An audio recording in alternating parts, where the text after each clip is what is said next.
শেখ হাসিনার সরকারের আমলে দেশের বিভিন্ন স্থানে হওয়া গায়েবী ও রাজনৈতিক মামলা আগামী ফেব্রুয়ারির মধ্যে প্রত্যাহার করা হবে বলে জানিয়েছেন আইন উপদেষ্টা আসিফ নজরুল।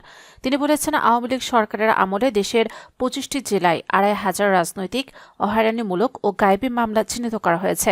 এসব মামলায় লাখ লাখ মানুষ আসামি রয়েছেন। মঙ্গলবার বিকেলে আইন, বিচার ও সংসদ বিষয়ক মন্ত্রণালয়ের আয়োজিত সংবাদ সম্মেলনে তিনি এসব কথা বলেন।